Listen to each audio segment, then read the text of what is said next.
Hello everyone and welcome to Path to UPSC. And this is economy series for the UPSC Civil Services Examination. Last classes में हमने देखा था GDP तक कि GDP क्या होता है, जीडीपी फैक्टर कॉस्ट पे क्या होता है, जीडीपी मार्केट प्राइस पे क्या होता है। और आज का हमारा टॉपिक है GNP, that is gross national product.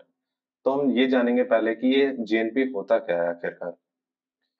तो हम ये थ्री कंट्रीज लेते हैं, इंडिया, यूएसए, यूएई। हमें एक चीज ध्यान देना है कि जीडीपी में हमने पढ़ा था कि इंडियन टेरिटरी में जितना भी प्रोडक्शन होता है वो हमारे कंट्री का जीडीपी कहलाता है। दैट इज डोमेस्टिक टेरिटरी के अंदर जितना प्रोडक्शन होता है।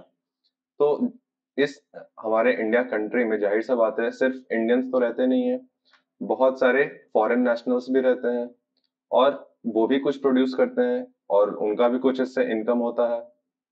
सिमिलरली यूएसए में हम जानते हैं कि यूएसए के लिए इंडिया का सॉफ्ट पावर है यूएसए में, जो यहाँ के रेसिडेंट्स रहते हैं, नॉन रेसिडेंट्स रहते हैं। तो यूएसए में भी बहुत सारे इंडियंस हैं और वो भी वहाँ पे अच्छे खासे पैसे कमा रहे हैं। सिमिलरली देखा जाए तो यूएई में भी बहुत सारे इंडियंस हैं और वो भी वहाँ पे कुछ पैसे कमा रहे हैं। तो जाहिर सा बात है ये जो फॉरेन नेशनल है ये कुछ पैसे अपने फैमिली को यूएसए में भेजता होगा। उसी तरीके से जो यूएसए में इंडियन है वो इंडिया में अपने पैसे अपने फैमिली को पैसे भेजता होगा। सिमिलरली इंडियन जो यूएई में है वो भी अपने पेरेंट्स को, अपने फैमिली और फ्रेंड्स को यहाँ पे कुछ पैसे भेजते होंगे।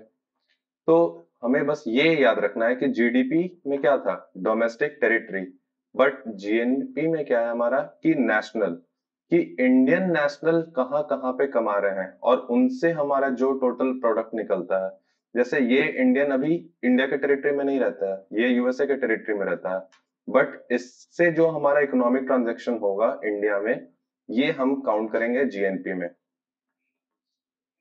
तो जीएनपी क्या हो गया, GDP plus income of Indians abroad minus income of foreigners in India. जाहिर सी बात है हमारे इस इनकम में, जीडीपी में, ये फॉरेन नेशनल जो पैसा वहां भेजे हैं उसको तो माइनस करेंगे, बट साथ ही कुछ पैसे बाहर से भी आए हैं ये इंडियन भेजेंगे तो उन्हें हम प्लस करेंगे। और इस income of Indians abroad minus incomes of foreigners in India इसे हम करते हैं NFID, that is net factor income from abroad. Okay, अब इस एनएफआईडी में आखिर होता क्या क्या है। तो तीन चीजें होती हैं। सबसे पहले होता है प्राइवेट रेमिटेंसेस। प्राइवेट रेमिटेंसेस हो गए कि जैसे ये सिंपली जो एग्जांपल मैंने अभी दिया, ये कि इंडियन अगर जो यूएसए में है वो जो पैसा भेज रहा है अपने फैमिली को इसे हम बोलते हैं रेमिटेंस। उसी तरीके से जो नेशनल, फॉरेन नेशनल, ये यूएसए का जो नेशनल है वो इंडिया से जो पैसे भेज रहा है उसे बोलते हैं हम प्राइवेट रेमिटेंसेस। नेक्स्ट आता है हमारा इंटरेस्ट ऑन एक्सटर्नल लोन्स। अब इंडिया को बहुत सारे जगह से एक्सटर्नल लोन्स मिलता है। लेट सपोज यूएन के बहुत सारे ऐसे ऑर्गेनाइजेशंस है, वहां पे वहां से इंडिया को लोन मिलता है। वैसे ही इंडिया भी बहुत सारे कंट्रीज को लोन प्रोवाइड करता है। लेट सपोज श्रीलंका को, नेपाल को, भूटान को। तो इंटरेस्ट ऑन एक्सटर्नल लोन क्या होता है, जितना हमने इंटरेस्ट पे किया अपने लोन का और जितना हमें इंटरेस्ट मिला दूसरे से। फॉर एग्जाम्पल, अगर हमने लेट सपोज यूएन से हमने लिया है 5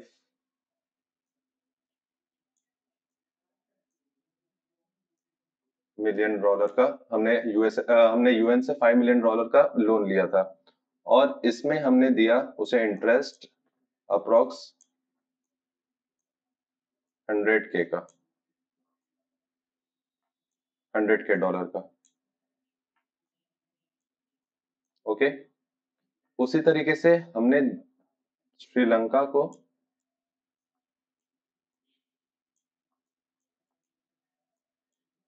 Sri Lanka sorry for my writing, Sri Lanka को हमने कुछ लोन दिया था, लेट सपोज $2 मिलियन, और उधर से हमें मिला है कितना, जस्ट $5,000। ओके, तो यहाँ पे हम देख सकते हैं कि हम दे रहे हैं 100K डॉलर्स और हमें मिल रहा है बस $5K, हमारा जो इंटरेस्ट होता है लोन पे। तो इस इन दोनों के बीच का जो डिफरेंस होता है ये भी आता है, इसे हम बोलते हैं interest on external loans, net interest on external loans, कि हम कितना दे रहे हैं और हमें कितना मिल रहा है।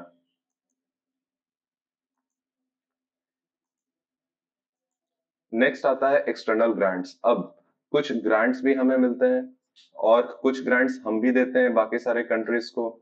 जैसे कि अगर हम सेम सेम एग्जांपल अगर देखा जाए तो पाकिस्तान को बहुत सारे भी ग्रांट्स मिल रहे हैं। लेट सपोज इंडिया ने भी कुछ ग्रांट दिया, उसी तरीके से इंडिया सिंस एक डेवलपिंग कंट्रीज है तो बहुत सारे डेवलप्ड कंट्रीज यूरोप और यूएसए कुछ ग्रांट्स प्रोवाइड करते हैं। तो जितना ग्रांट्स हमें मिलता है वो आता है हमारा प्लस में, और जितना ग्रांट्स हम देते हैं वो आता है माइनस में। तो ये तीनों मिला के बनता है हमारा NFIAD। तो इंडिया के लिए अगर देखा जाए तो इंडिया का प्राइवेट रेमिटेंसेस हमेशा प्लस में रहता है। इसका मतलब क्या है, हमारे जो फॉरेन नेशनल्स है, जो इंडिया के फॉरेन नेशनल्स अलग अलग कंट्रीज में है, वो हमें ज्यादा पैसा देते हैं, और इंडिया के अंदर बहुत कम ऐसे फॉरेनर्स हैं जो अपना पैसा बाहर देते हैं। तो प्राइवेट रेमिटेंसेस में हमारी वैल्यू अधिकतर प्लस में रहती है नॉर्मली। लोन और external interest on external loans में हमारी वैल्यू नेगेटिव रहती है। दैट मीन्स कि हम इंटरेस्ट देते ज्यादा है, हमें मिलता कम है, और ये हमने एग्जाम्पल के साथ देखा था। सिमिलरली एक्सटर्नल ग्रांट्स भी है, ये हमें लगेगा कि अरे ये कैसे, हम तो भी डेवलपिंग कंट्री हैं, हमें मिलना चाहिए होगा यूएसए से, यूरोप से, अलग डेवलप्ड कंट्रीज से। बट बात यह है कि हमें जितना मिलता है उससे ज्यादा हम दे भी देते हैं। नेपाल, बांग्लादेश, मालदीव्स, ये सारे छोटे छोटे कंट्रीज में हम बहुत ग्रांट्स देते हैं। तो इसका भी नेट वैल्यू हमारे लिए आता है निगेटिव में। So India in India NFIAD is in negative. तो अगर जाहिर सा बात है NFIAD अगर ये पूरा का पूरा नेगेटिव होगा तो जीडीपी से कुछ ना कुछ माइनस ही होगा। तो इसका मतलब ये है कि इंडिया के लिए जीएनपी और जीडीपी को अगर कंपेयर किया जाए तो जीडीपी हमेशा जीएनपी से बड़ा होता है। क्यों? क्योंकि इंडिया का NFIAD नेगेटिव है। ओके, सो हमने अब अभी तक में क्या क्या देख लिया, जीडीपी देख लिया और जीएनपी देख लिया। नेक्स्ट क्लासेस में हम देखेंगे एनडीपी क्या होता है और एनएनपी क्या होता है। सो तब तक के लिए ऑल द बेस्ट, एंड अगर कोई भी डाउट हो तो आप उसे कमेंट सेक्शन में लिख सकते हैं। तब तक के लिए bye bye everyone and have a good life.